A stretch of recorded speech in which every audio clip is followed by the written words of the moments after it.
Hello, I'm Jennifer from the St. Louis County Library. Welcome to Resume Rescue. This series of videos will teach you how to create or improve your resume to aid in your job search.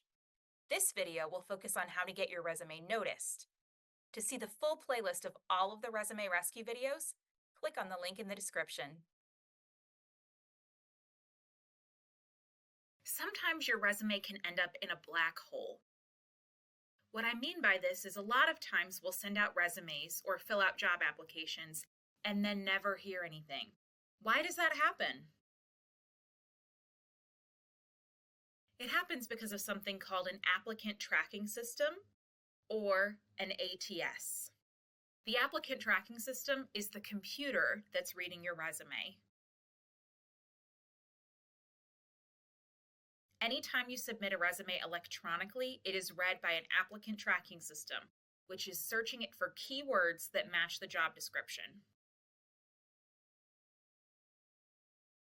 85% of resumes are never seen by human eyes. This is because the applicant tracking system is giving each resume a score based on how well it matches the job description, and then it ranks all of the candidates. If you have one of the higher scores, you'll probably be contacted for an interview, but everyone else is left in the dust, or the black hole if you prefer.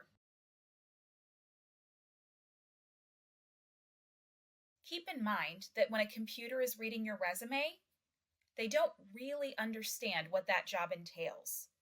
All they really know is the information that has been fed to them through the job description. So they are looking for keywords from the job description on your resume.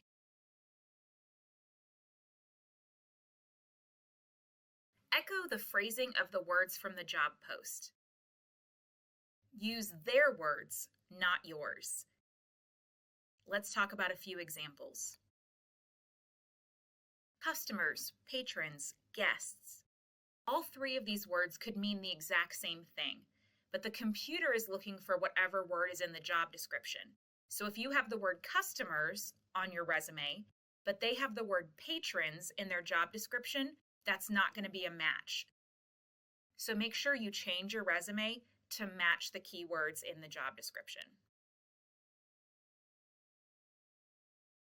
Here's another example. All three of these are the word email, but they are written differently. The first one is actually grammatically correct. However, I have seen many job descriptions that haven't been updated in a while that might list it one of these other two ways. So you would need to make sure that you list it whichever way it's included in the job description. Use keywords in context. So don't just copy and paste from the job description directly onto your resume. So really read that job description, pull out those keywords, and fit them into your resume in context. Use both acronyms and full phrases. Be careful about using acronyms on your resume. Many acronyms are not as universal as you think, and a lot of computers can't understand the acronyms. So when you do use an acronym, make sure you use the full phrase to define it first. And if possible, use the exact job title when you're applying. So if you're applying for a new job that has almost all of the same responsibilities as your current job, but it just has a different job title, use that job title instead of your current job title. Or see if there's a way that you can work the job title into your headline or your summary. Take a look at this example. On the left, we have a job description, and on the right, we have a resume, and everything that is highlighted yellow is a match between the job description and the resume. If you look closely, you'll notice she didn't copy anything directly from the job description. She just pulled out those keywords and fit them in context on her resume.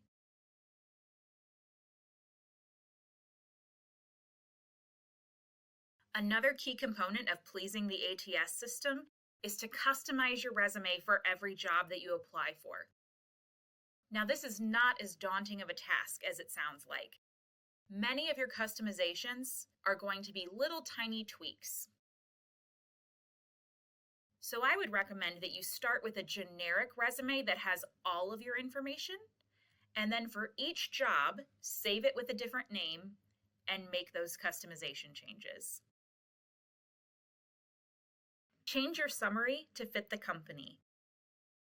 So the summary is a great place to throw in some of those keywords from the job description, but you can also use the summary to reflect the company's goals or mission statement.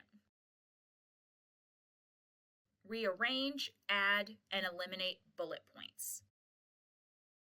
So when you're listing your work experiences in your generic resume, you might include everything that you've done in that job. But everything that you've done in that job may not be relevant to every job that you're applying for. So you can delete bullet points which are not relevant, but you can also rearrange them so that the most relevant bullet point is first and the least relevant bullet point is last. Same thing with your skills section. If you're including a skills section, add or eliminate different skills based on the job you're applying for. But you could also rearrange the skills. So again, the most relevant skill is first and the least relevant of those skills is last. Rearrange, add, eliminate resume sections. Now these are the optional sections that I'm talking about here. If you're applying for a job that requires you to speak a second language, maybe that is going to be up towards the top of your resume. But if it doesn't require that, maybe it's going to be down towards the bottom, because that would still be a good thing to include. It just doesn't need to be taking up space at the top of your resume. Or maybe there's a resume section that is not relevant for a certain job that you're applying for. For example, I don't need to be licensed to teach in order to be a customer service representative. So in that case, I would leave off my certification section. And finally, most importantly, make sure you're changing the keywords to match the job description.